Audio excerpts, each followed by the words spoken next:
0007 or 800-348-1007. The Alan Cox Show reminds you, don't text and drive unless that text is, "Hey, Mom, who was the drummer for Supertramp?" That can't wait. 100.7 WMMS.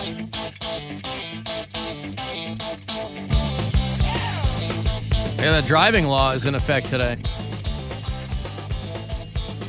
I still don't quite understand why they're giving everybody a 6-month grace period. I'm surprised they haven't been doing this already. Well, that's what I'm saying. Like, you were never supposed to be texting and driving in the first place, but now they can pull you over just for that. With nothing else to go on other than I saw you on your phone. But they're like, but you're going to get a 6-month grace period until there's tickets.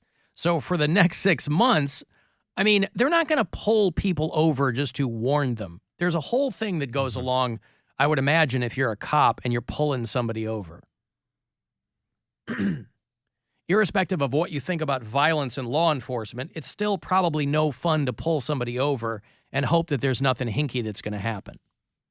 Anytime, even for something completely innocuous, anytime you're a cop and you pull somebody over, I assume you kind of pucker a little bit. You're like, let's hope this goes the way I'm hoping it'll go. I just can't see them pulling people over just to warn them. So I kind of don't get the grace period other than I guess it's good. It's a good PR move. The measure carries several exceptions, including allowances for hands-free operation. So if your phone's on your crotch and you're just talking on speaker, that's all good. They can't see you. In most cases, anything more than a single touch or a swipe is against the law. So don't swipe in your car. You're driving, you're in rush hour traffic, maybe you're crawling along. You can't be on Tinder.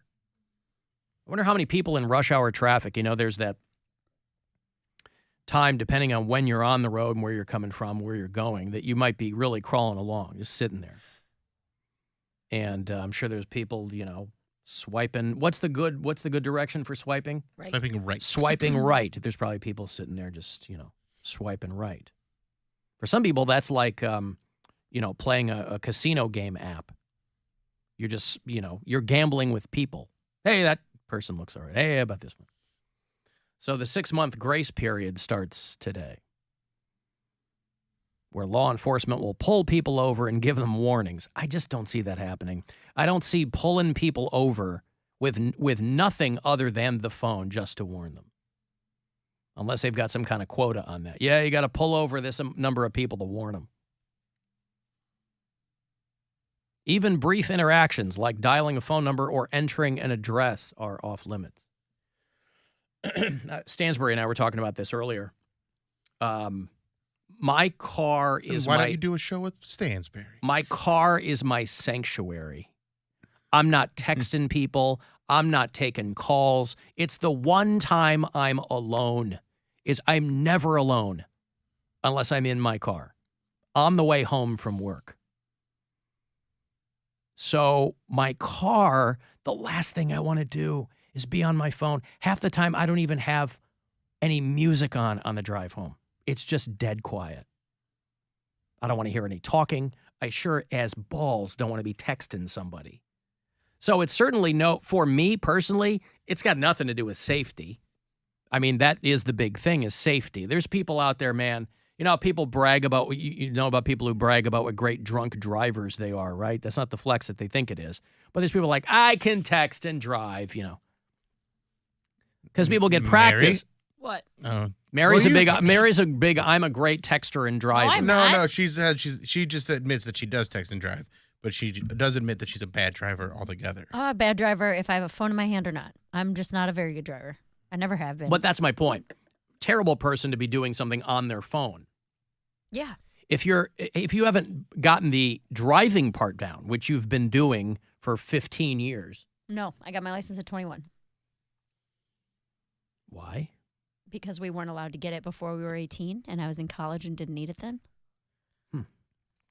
That was a rule in our house because our parents didn't want to pay for driving school. So you've been driving. Oh, that's right. Mm-hmm. So you've been driving for a little over a decade. Yes. But that's plenty of time to really get it down. Sure. Somebody sent me something. Vince sent me this, and I thought it was very, very interesting. He said, your discussion yesterday about psychics and magicians ultimately led to a discussion about fate versus coincidence with Mary. And it reminded me of something that I learned going through training for something called Bridges Out of Poverty. Are you familiar with Bridges Out of Poverty? I have never heard of this. That Simon and Garfunkel song. Yeah, it's I'll tell you what. Yep. Over poverty. Bridges Out of Poverty. Okay. Yeah. He said, I'm not an expert on the subject, and he attached part of the explanation here. But people who grew up in low-income households tend to believe in fate as opposed to coincidence. It has something to do with the mindset that you're stuck where you are, and only some outside force can get you out of it. That makes sense. Well, and that's kind of the point I was making to Bill when he was saying he feels icky about fate or the universe has a plan for me, because then what's the plan for the third world countries? I'm like, the third world countries probably believe the same thing. Right. That they're probably sitting there like, there's a plan for me. What is it? Something will happen. It's it's not coincidence. Well, it's not Everything gonna, that's happens what for, I was telling him. Well, yes. But they're but he sent me a part of this book, which is kind of laying out how to navigate different situations and how to understand different economic environments. And so they have poverty, middle class, and wealthy. And then from that, they have like food, money, time, destiny, power. And the destiny for poverty is belief in fate. Can't do anything on your own to change. Middle class, your destiny is you believe in choice. And if you're wealthy, you do whatever you want with your destiny. Because money is options, right? Yes. And so that's interesting. I mean, that's one way to Break it down and I guess think about it. I mean, I'll agree with that 100% because both you and Bill grew up pretty well off. You guys weren't. You weren't well poor off? by any means. That's not well off. Yeah, but I was literally taught that there was a plan for us. Right. I get that. But, I mean, Alan, you say you went to school with rich kids, and how could your parents afford a private school with rich kids? We weren't rich. Yeah, that's my point. I went to school with rich kids. I was not a rich kid. All the kids in my class were like driving BMWs. Was not me. How would you classify your parents' income? Probably upper middle class, I'm guessing. Well, what's upper middle class? I mean, I had to work. How much money did they make? I had to work at my school. I had to get financial aid for high school. So that involved me working. So I would it was me and a few other kids. I had to set up for bingo night. And I had to help the groundskeeper. Imagine doing that. Imagine how fun and popular that makes you when you're like a part-time janitor at your own high school. Yeah. That's what we had to do. So, no, we were absolutely not poor, but we were not well off. Your mom didn't work, right? Nope. So your dad, what do you make? Like over $50,000 a year? Probably. Okay, so to me, that's pretty well off for one person in your family to make $50,000 a year. 3 kids. And I would say that's also different in a different Illinois. time. Well, it's also a different true. time. That's it true. was 40 years ago. Illinois. What the hell does that mean? Because I'm sure the cost of living is higher there. Not in the suburbs. He wasn't in the suburbs. He was in Chicago. No. You were in downtown Chicago? Not downtown. Do you know how big Chicago is? You don't have to be downtown. Nobody goes to school in downtown Chicago. Here's my point. We were not a wealthy family. I feel like there are very, very few wealthy families. But you were probably middle class, solid middle class? Yeah, I think so. Yeah. So that's different than below the poverty line, like Cody and I grew up. You know what I mean? See, it was weird in my family because my mom, we had the single mom aspect. So it was a single mom raising 2 boys. But my mom had a really good job, and she was college educated. So she made just enough to not get any government benefits. Yeah. And that makes it even harder. She made just enough to be over the point where you could get like food stamps or any type of welfare or anything like that. So the only thing she had, only outside income besides she had her job was from my dad, for like the child support. So she would always say that. She would always come in with the card with the bird on it, like it's the first of the month. Yes, the little cardinal. The little cardinal. Everyone knew What's the cardinal? It's your Ohio card. It's a got your child food support stamps card. on it. Yeah, your food stamps and child Get support. up, It get all up. goes It's to the one first place. of the month. Wake up. So that was my first time. I forgot about the cardinal card until right now. I never forgot about it because that was the first time that was the only plastic money I've ever had in my life. My mom would be like, okay, go to McDonald's and get that. That would be she wouldn't leave money all the time. She would just leave the card. She's like, go to McDonald's and get dinner for tonight, or go to Walmart and get this, and that was the payment. So I always knew that there was money on that card, and that was the child support card. Mm-hmm. So our income, we were lower middle class. We made just enough, as Dave Chappelle said, just enough to stay broke. Right. We made just enough to not be on the streets, but my mom had a good job. So on the outside looking in, all my poor friends were like, damn, you got cable. Like, you're not, you live in a 2-story house. You have your own room. So to them, I was rich. Yeah, we didn't have cable. We didn't have a 2-story house, and I didn't have my own room. Poundcake was living better than I was. Nah. You just heard what he ticked off there. I didn't have any of those things. But better is Subjective. subjective. I was gonna say, Yes, you but had, all the things that he just rattled off You that his wish you friends thought had, yeah. made him rich. do you think you I could have agree. had that, or did your mom want to show you discipline? I feel like from everything you've told us about your parents, that was more a choice. You don't Oh get no, cable it was to absolutely yes, it was absolutely a choice. But again, spoil. Not that you difference. couldn't afford it. I didn't have my own room. Right. I didn't have my own room till I went to college, Yeah. and then I didn't have my own room for the first 2 years. And your mom didn't work for a choice. Like, my mom had to work. Like, she was our... Well, she was a single mom. My parents were married. Okay, but that's what I'm Right. saying. That's the difference.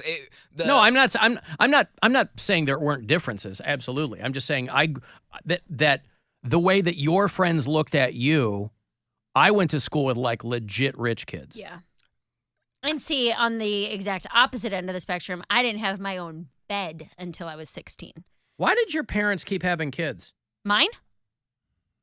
Because they were probably, I'm assuming because they were religious. Because they were like, hey, this is what you do. You get married and You you leave have it in. kids and you figure it out. God will give you as many kids as you're supposed to have. Probably something Oh, like that. I mean, I never please. asked, but things didn't get really bad until it was me and my sister. Like when they had the first 3, it wasn't, from what I've heard, obviously I wasn't there. That But also, things didn't really start to decline.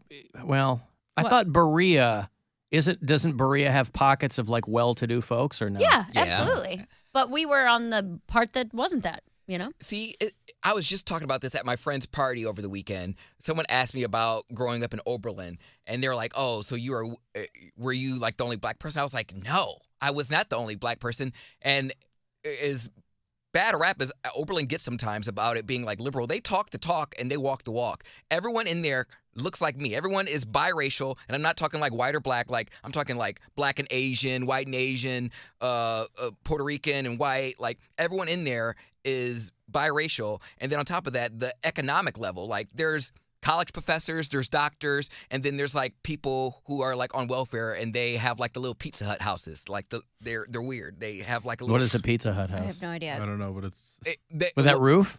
They have a Pizza Hut roof. Yeah, it's like what they do. Nothing. That's just a funny way to describe it. It is. But that's not a designation of their income.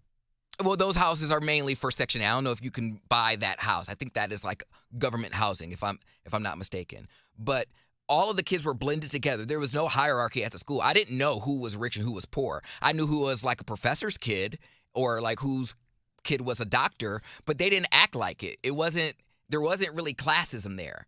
So But- it was really weird. To this, the person who emailed, to their point, I believe that they were saying that poor people, because when you're a child of a poor person, right, you're born into poverty, you have nothing. It is very much helplessness, because it's like I'm 11 in or the DNA. 12. I'm 11 or 12. I can't get a job yet, other than like a paper boy or this or that.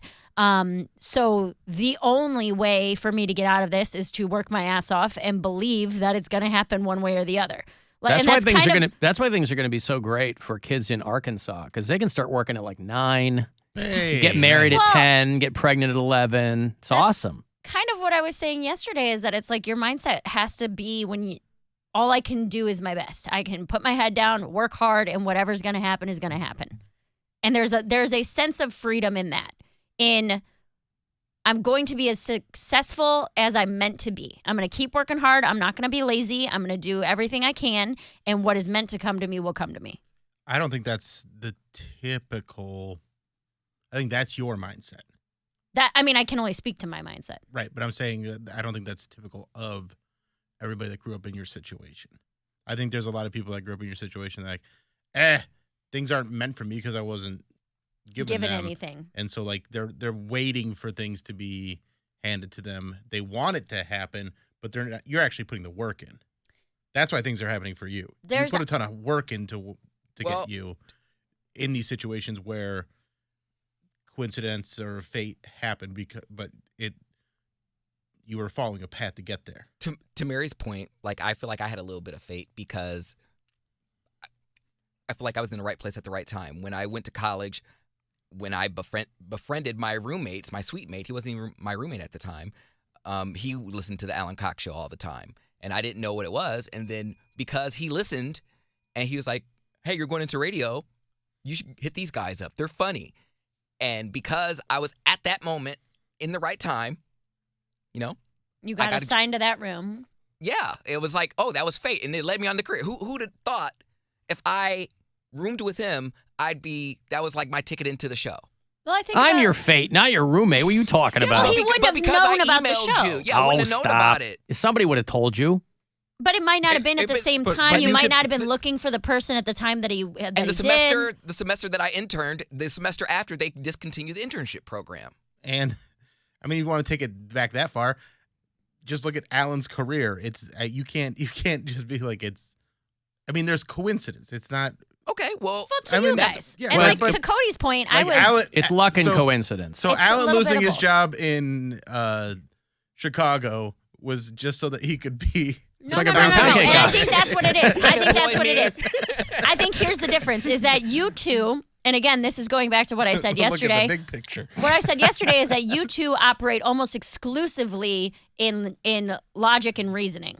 Okay, and so that takes into account. Oh, so Alan lost his job so Cody could have one. That's not what it is. I mean, when I lost my gig in Chicago and was off the air for a year and a half, all I could think was, I certainly hope that I can eventually usher in some new blood into this godforsaken business that we call broadcasting. And I manifested young Cody, helpful Poundcake Brown, But you're what- not. I'm here. into existence. what I'm saying is that when you do grow up as a poor person or that you've gone without, you don't have the capacity to think about other people.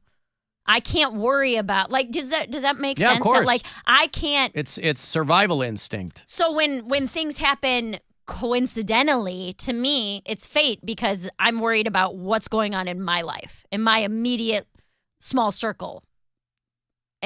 Does that make sense? What I'm Well, saying? I've always I've always been selfish too. So. No, it's selfish isn't the right word. That Maybe explains it is. that at least for me, that explains the survival instinct. It doesn't, for me, explain leaning toward believing in fate rather than lucky coincidence. Because I'm not thinking about what all it took for other people to get there.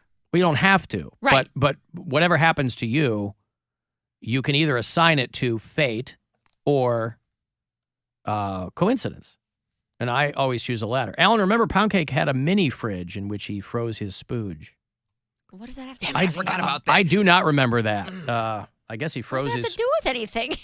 because he was wealthy enough It to have a was- spooge fridge. it was- I never had a spooge fridge. It was a birthday present. I got a mini. I was a weird kid. Spooge or the fridge? What a weird No, present. neither were his. I asked. Oh, thanks, Mom. Now I can freeze my spooge. I asked. I wanted one of those Snoopy ice cream machines. This is a little far. Oh, God. I don't know what kid asked for a mini fridge for their birthday, but I thought it was a cool idea. I was like, I would love to have like snacks and stuff in my room. So My I favorite wanted to popsicle make- flavor was always cloudy. Is this lemon? I was in the Lemon. experimental phase. I was just doing stuff with stuff. Mhm. I've got to take a break. You want to go see that movie Renfield? Nicolas Cage is Dracula, and Nicholas Hoult is his underling, the title character. It's going to be out on